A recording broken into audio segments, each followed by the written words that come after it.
The night the plan was born was quiet enough to convince 5 friends that destiny had finally opened its doors for them. Ethan Halley sat in the dim light of the abandoned lighthouse, on the cliffs of Dover, staring at the blueprint of the Royal Maritime Museum that he had secretly downloaded during his short contract job as a network technician. His 4 closest friends, Kai Mercer, Liam Brooks, Jace Turner, and Ronan Vale, listened intently as Ethan explained every detail of the plan that he believed would change all their lives forever. They were all tired of small heists that barely paid for rent in the museum's private vault held more than £30 million worth of ancient artifacts, diamonds, and gold bars transported from international exhibitions, making it one of the most valuable collections in the United Kingdom. Ethan had studied every guard rotation, every blind, angled every maintenance cycle, and he crafted their roles with precision. Kai would disable the external alarm circuits. Liam would handle the entry locks, Jace and Ronan would retrieve the artifacts,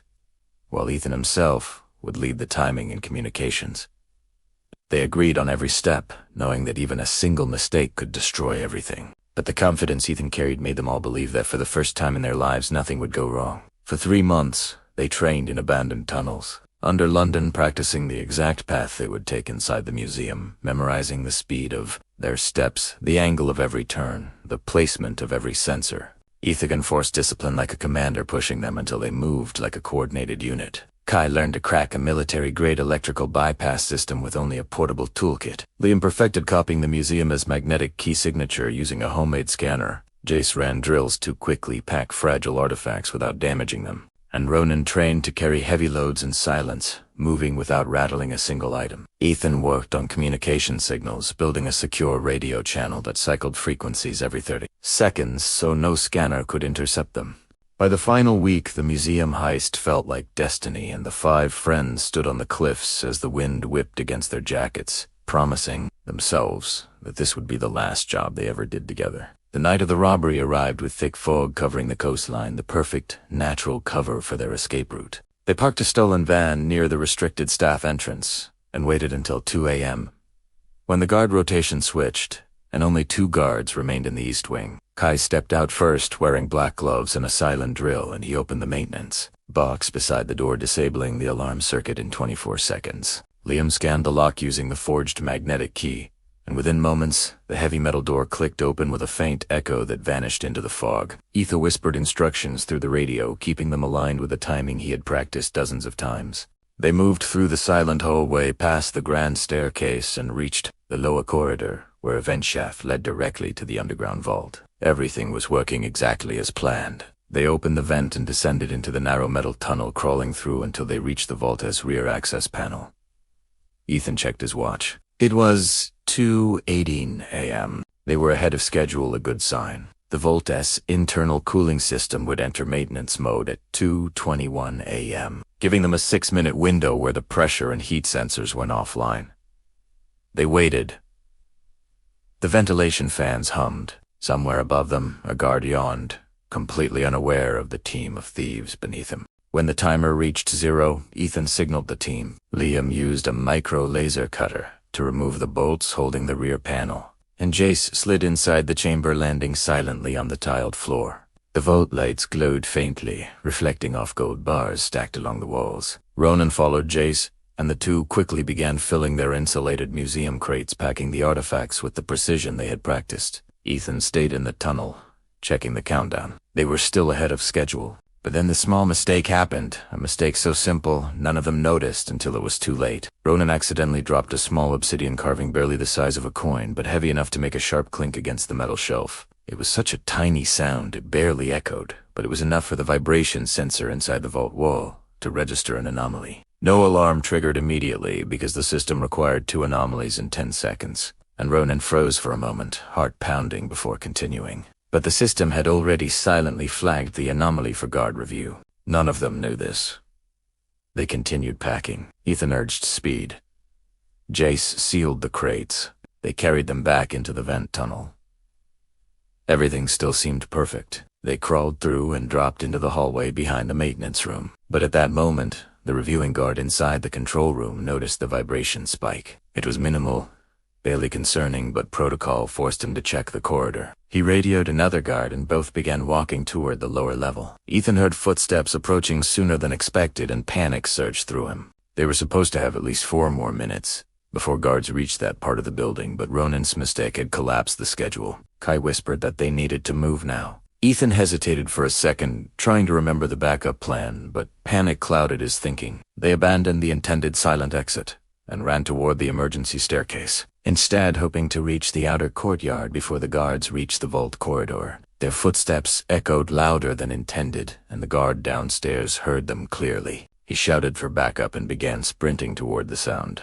Jace slipped on the staircase railing and dropped one of the crates, causing the second anomaly trigger, but they were already running too fast to look back. Outside the museum, searchlights activated and sirens blared. They sprinted across the courtyard, but the fog was thinning and visibility increased just enough for a guard tower to spot them. Shots rang out, echoing through the stone walls. Liam ducked behind a statue and Kai dove near a fountain. Ethan shouted for them to follow the cliff path.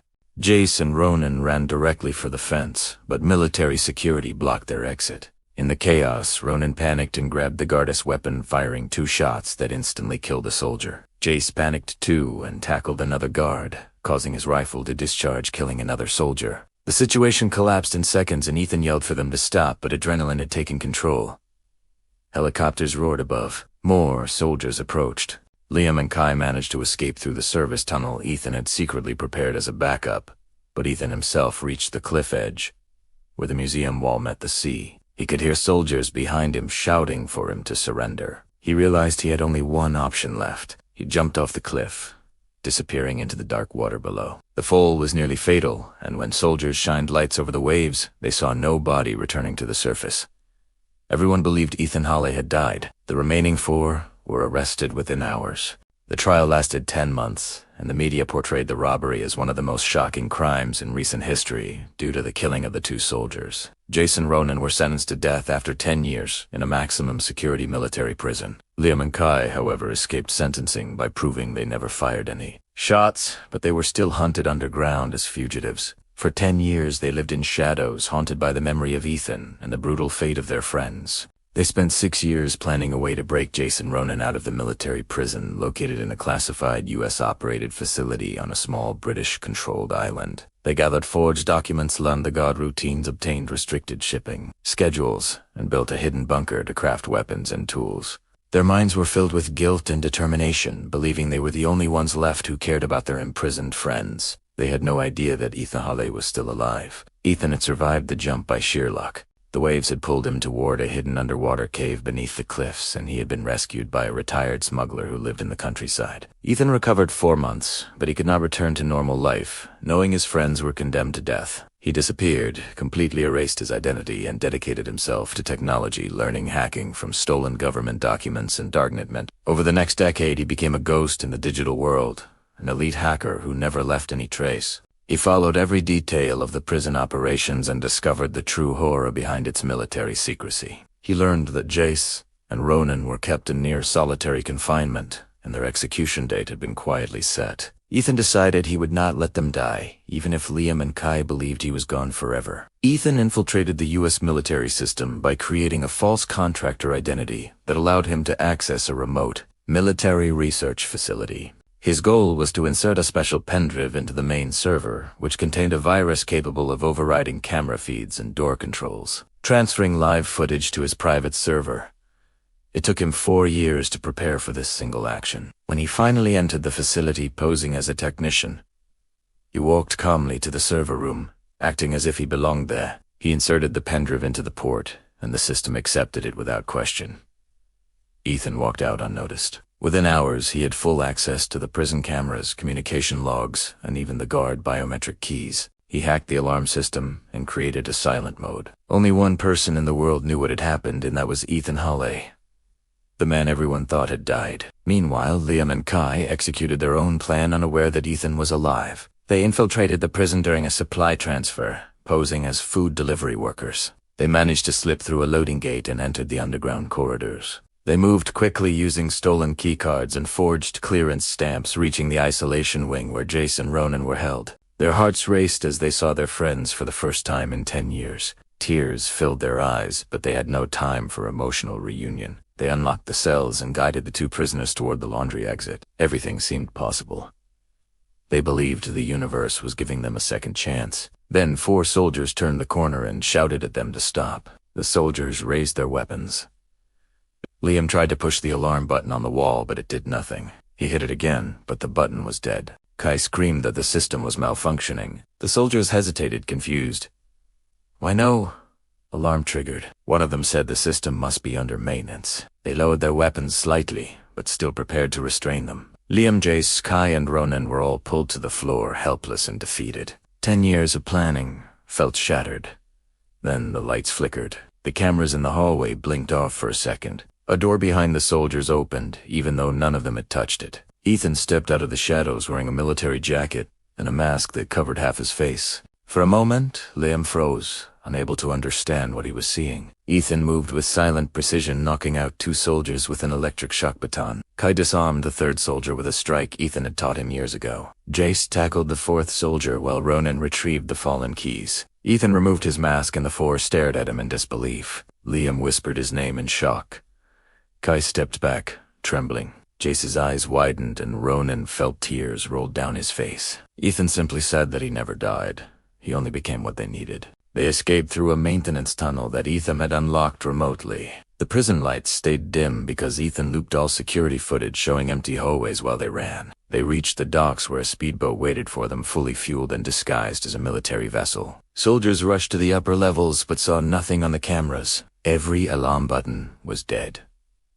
Every door system was unresponsive. Every radio signal echoed outdated timestamps. The entire prison was blind. Ethan guided his friends into the boat, started the engine, and sped away as the moonlight reflected on the dark waves. The sea sprayed across their faces, and they all stared at Ethan, trying to understand how he returned from the dead. He only said that he had been preparing for this moment for 10 years. As the boat cut through the water, Ethan realized that this was not the end of their story, but the beginning of something much bigger. The world believed they were criminals. The military believed they were ghosts. But for the first time in their lives, the 5 friends sailed toward a future where they were finally united again.